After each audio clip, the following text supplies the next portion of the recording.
Good morning. I want to thank everybody who joins us. Ukraine Media Center starts its operation, and my name is Olga Atamanova. It's my pleasure to see every one of you joining us, whether offline or online. And the massive strikes of the Russians, their terroristic attacks are continuing. So one of such strikes happened yesterday, and another one was inflicted this day, today. And joining us in the studio is Oleksandr Khorunzhiy, press officer of the State Emergency Service of Ukraine, and we are about to discuss the aftermath of the Russians' terroristic strikes. Good morning, Mr. Oleksandr. Good morning. Glory to Ukraine. Glory to the heroes. So let's start with yesterday's massive strike. For what I understand, it was an unprecedented strike, 127 missiles. That was the report from our air defense forces. Unfortunately, it resulted in significant damage, destruction, and casualties among civil population. So, talking about the operation and mitigation of consequences, what's going on?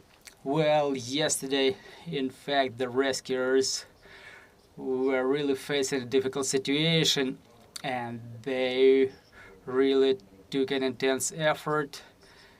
The enemy inflicted strikes on 57 different facilities and installations, including critical infrastructure facilities and residential sector. Well, we had to involve 147 units of material and more than 1,000 personnel. The rescuers yesterday finalized all of the works by 8:00 p.m. So what was the number of regions where the rescuers were working in? Well, according to the information that I have, that was 18 regions.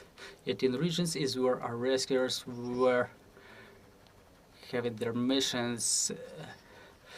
Talking about the number of casualties, we have the following number: 7 people dead, 2 of them died in the hospitals, plus 47 injured, including 4 children born in 2014, 17, 2020, and 2024, basically a baby.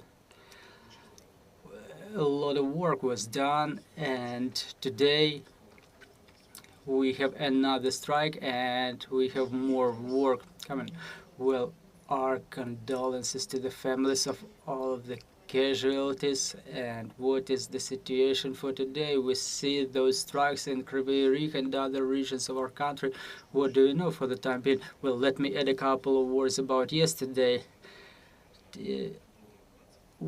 We put out 22 fires, and we were able to rescue 2 persons. And today I could divide it into periods. Before 2400, so from 8 to 2400, the enemy inflicted another massive strikes, and we got rescuers working in 5 regions: Kherson, Mykolaiv, Kharkiv, Donetsk, and Dnipropetrovsk regions. And I would like to emphasize on Kryvyi Rih. Totally within this period, from 8 to 2400, 4 people were injured, 5 in Dnipropetrovsk region, and 4 in Kharkiv, 2 people dead in Dnipropetrovsk region. I'm talking about Kryvyi Rih, where the enemy inflicted a strike on a hotel where our rescuers are still working. The 4-story building was partially destroyed. That resulted in death of 2 people and 5 more injured. Currently, the search and rescue works are still underway. It's probable that there may be 2 more people under the debris. Also, as a result of this strike, 4 multi-story buildings, 8 vehicles, and 2 shops were damaged. There are mental health support specialists and K9 units working on site as well. Mr. Oleksandr, we see 2 days in a row the Russians have been trying to inflict strikes on the critical infrastructure facilities, but not only so, that hotel, I mean in Kryvyi Rih, and then another hotel in Kramatorsk where the journalists or colleagues who were living, and now this hotel in Kryvyi Rih. Do you see any strategy of the Russians in those strikes? Do they understand that it's the journalists who stay in those hotels, both Ukrainian and foreign ones, and this is how they try to fight the coverage of the news? Well, it's difficult to answer this question. Basically, in both hotels, there were civilians, there were no military at all, and this logic for me is totally impossible to understand. Since the beginning of the war, of the big war, as long as we continue mitigating the consequences of those strikes, I still can't understand the logic of the Russians. Why exactly those facilities? Maybe they do it intentionally, to somehow heat up the situation, to intimidate the Ukrainians. I cannot give you the exact answer, but it's definitely an act of terrorism acted against Ukrainians. Both of such strikes are. So what can we say about these 2 days? What regions were the most severely damaged in terms of damaged infrastructure and involvement of rescuers? Well, it's definitely Kyiv region that suffers a lot. Well, talking about the residential sector, what's the situation? Well, a lot of residential buildings were unfortunately damaged, and there were rescuers working on all sides, particularly in Kyiv region. We had these statistics. We were clearing the debris, rescuing people. And on top of Kyiv region, it's Kharkiv region, Poltava region, and by the way, there were strikes on the western regions too. It's worth mentioning Lutsk, where 5 apartments were damaged, and in Lutsk, our rescuers were deploying the invincibility stations. I will get back to that. So we were giving out hot meals, plus the local government got involved. What about Odessa? Yes, Odessa was also quite severely damaged. One strike resulted in damage of a lot of vehicles. We had to put out a lot of fires, to use the air foam to put it out quickly. Well, every region was damaged to a certain extent, one way or another, but those ones that are emphasized just now, no, those were the cases that were the most difficult. Well, as a consequences of those strikes, we see the power shutdowns all around the country, and it definitely adds more work for you. Some cities already stated, some city administrations have already stated about the deployment of invincibility stations. So please, let's remind us citizens about the safe use of those devices that help us stay without lights. You see, we only have lights 2 hours per day, and people are going to start using all those kinds of backup devices. So before we get back to invincibility stations, that period that I've described, that was from 8 o'clock p.m. until 2400, and starting from 2400 the enemy started inflicting more strikes, and we had rescuers working in 9 regions, and I would like to emphasize 13 settlements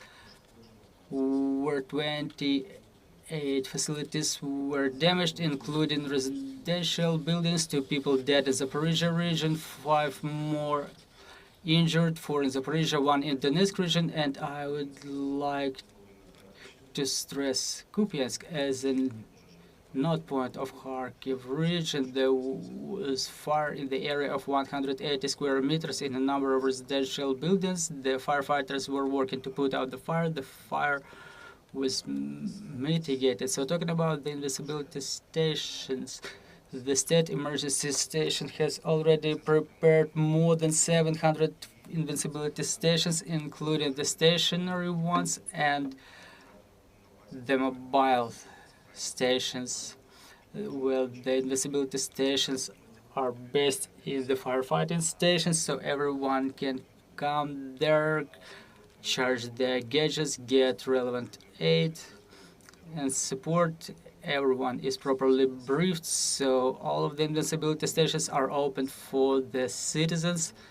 You're welcome to use our services. So currently we can deploy more than 1,200 such invincibility stations, including the mobile bus-based invincibility stations. What else do we have? We've prepared a reserve of generators, so we're able to ensure the uninterrupted power supply for the critical infrastructure facilities. We have generators of different capacities, so we're ready at the level of local administrations, local governments.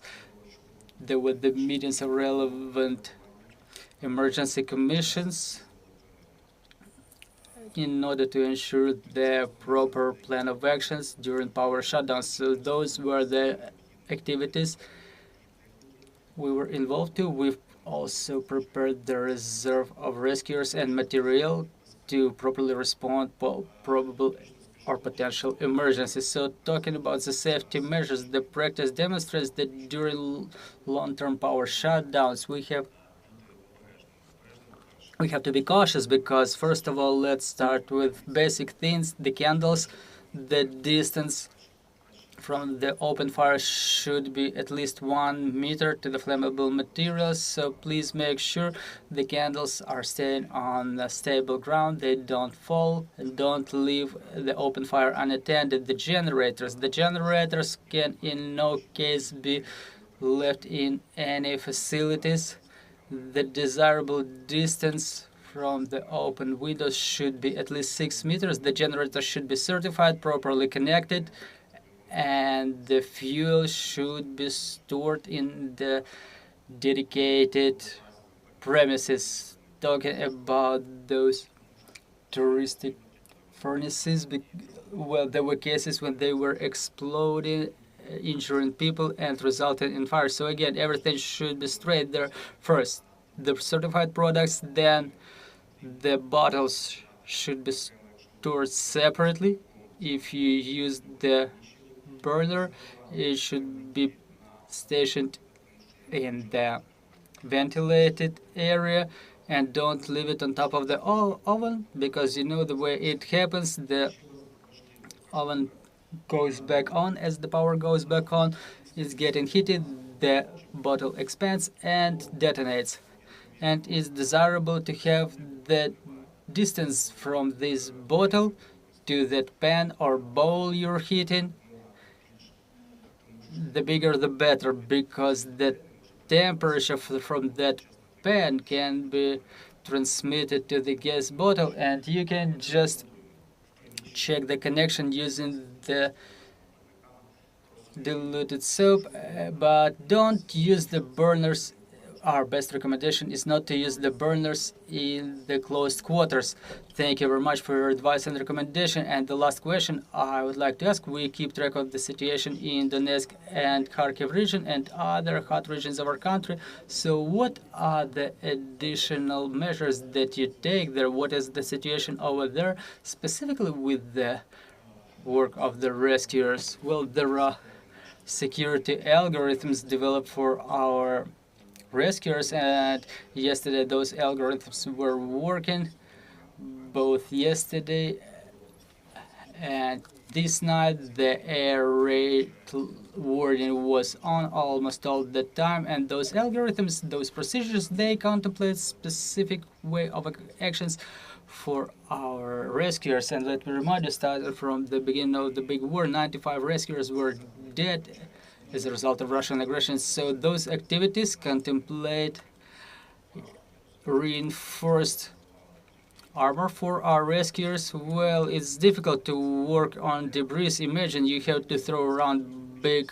pieces of debris wearing personal body armor. Everybody is supposed to wear both helmets and armor jackets because they protect the rescuers from the shrapnel and all kinds of strikes. Well, and during as a raid warning is on, we have the specific procedure with the reconnaissance or forward operation group going first for reconnaissance, and then in case of a repeated air raid alert, the rescuers withdraw from the site.